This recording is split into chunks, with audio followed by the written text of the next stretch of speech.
Assalamualaikum. Semoga anda sentiasa dirahmati Allah. Apa yang harus dilakukan isteri jika suami tidak peduli lagi? Masalah keluarga seperti ini boleh jadi punca suami isteri selalu bergaduh dan sebab anak-anak benci ayah mereka. Pasti isteri sedih bila suami tidak pedulikan perasaan isteri. Pasti isteri kecewa dengan sikap suami bila suami tidak menghargai perasaan isteri. Jadi, apa yang harus dilakukan untuk menyelesaikan kemelut rumah tangga seperti ini? Ada beberapa perkara. Tapi sebelum itu, jangan lupa subscribe dan aktifkan loceng notifikasinya supaya anda boleh terus dapatkan petua dan cara dalam merungkai pelbagai persoalan kehidupan. Okey, sekarang apa yang harus dilakukan isteri jika suami tidak peduli lagi? Yang pertama, kembalikan semua masalah kepada Allah. Satu hakikat yang perlu diterima dan difahami adalah hidup ini adalah untuk diuji. Allah akan menguji setiap dari kita dengan pelbagai ujian selagi kita masih hidup. Kita adalah hamba Allah yang lemah. Kita tiada daya melakukan apapun kebaikan kalau tidak ditolong Allah. Kita tak ada daya untuk menolak apapun kejahatan kalau tidak ditolong Allah. Kadang-kadang kita rasa kita serba boleh. Kita all-rounder. Semua benda kita boleh buat. Tapi yang sebenar-benarnya kan, sama ada kita sedar atau tidak, urusan harian kita, maaf cakap ni ya, urusan harian kita untuk buang air besar dan air kecil pun, kalau tak ditolong Allah, kita tak boleh buat. Kalau urusan nak buang air pun kita tak ada daya nak buat, apatah lagi dalam masalah-masalah yang lebih kritis seperti masalah perhubungan suami isteri dalam rumah tangga. Betul tak?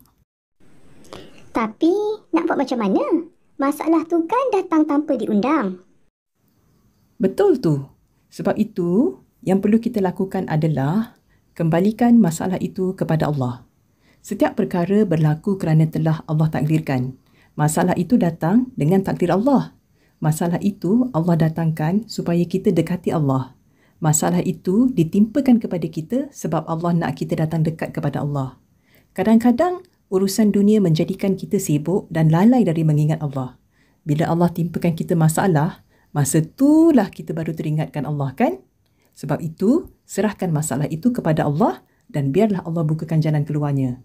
Allah Maha berkuasa melakukan apa saja. So, apa yang perlu kita lakukan? Istighfar. Mohonlah keampunan Allah. Sebab dalam Al-Quran, Allah dah pesan, keburukan apa pun yang menimpa kita, itu adalah dari kesalahan diri kita sendiri. Maksudnya apa? Maksudnya, masalah yang menimpa kita sekarang ni, yang suami tak pedulikan isteri ni, berpunca daripada dosa-dosa kita yang telah lalu. Dalam hidup ini, setiap kebaikan yang kita lakukan akan kembali kepada kita. Begitu juga dengan setiap keburukan yang kita lakukan akan kembali kepada kita kecuali dosa-dosa dari keburukan itu diampuni Allah. Jadi, sebab itu kita perlu mohon keampunan Allah di atas segala salah dan silap kita yang lalu. Kita perlu menyesali setiap keburukan yang telah pernah kita lakukan dan berjanji dengan Allah untuk tidak mengulanginya.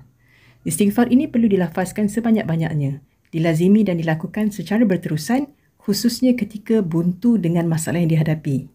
Istighfar inilah yang akan menjadi asas kepada datangnya pertolongan Allah untuk kita. Lafaznya begini: Astaghfirullah, alladzi la ilaha illa huwal hayyul qayyum wa atubu ilaih. Artinya, aku memohon ampun kepada Allah yang tiada Tuhan yang berhak disembah selain Dia, yang maha hidup, yang maha mengurus dan aku bertaubat kepadanya. Tidak ada masalah yang tidak dapat Allah selesaikan. Setiap masalah dalam genggaman dan kekuasaan Allah sepenuhnya. Suami anda adalah hamba Allah dan Allah adalah yang maha membolak-balik hati.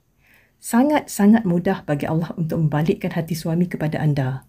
Jadi, serahkan masalah anda kepada Allah, teruslah beristighfar dan bersabar serta berharap hanya kepada Allah. Jangan mengharapkan yang selain Allah kerana yang selain Allah semuanya lemah. Okey, sekarang yang kedua. Maafkan suamimu. Setiap dari kita adalah hamba Allah yang lemah. Setiap dari kita melakukan kesilapan. Ketika anda merasakan sangat tidak dipedulikan oleh suami, cubalah cari satu atau dua perkara kebaikan tentang dia. Setiap manusia ada buruk dan baiknya. Jadi, cuba cari kebaikan pada diri suami dan fokuslah kepada kebaikannya tu. Dengan kebaikan itu, maafkanlah dia. Maafkan dia kerana dia tak pedulikan anda. Maafkan dia kerana dia tak menghargai perasaan anda. Maafkan dia bila dia tak cuba pujuk anda.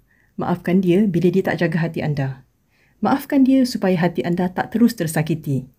Kadang-kadang kita sulit untuk memaafkan orang lain sebab manusia ni fitrahnya sangat senang untuk melihat keburukan orang tapi sangat susah untuk melihat keburukan diri sendiri. Jadi, cubalah maafkan dia kerana Allah.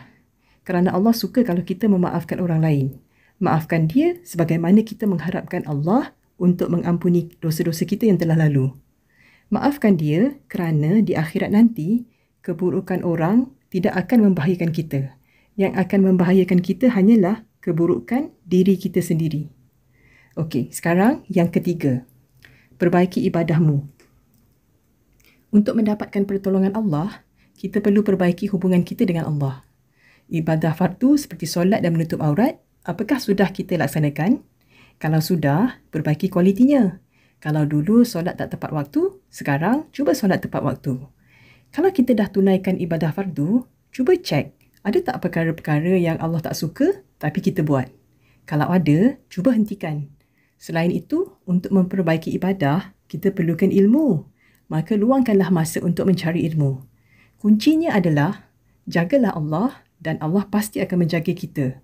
Selagi kita bersandar hanya kepada Allah dan bersangka baik dengan Allah selalu, yakinlah bahawa pertolongan Allah itu pasti akan datang. Okey, sekarang yang keempat. Perbaiki diri.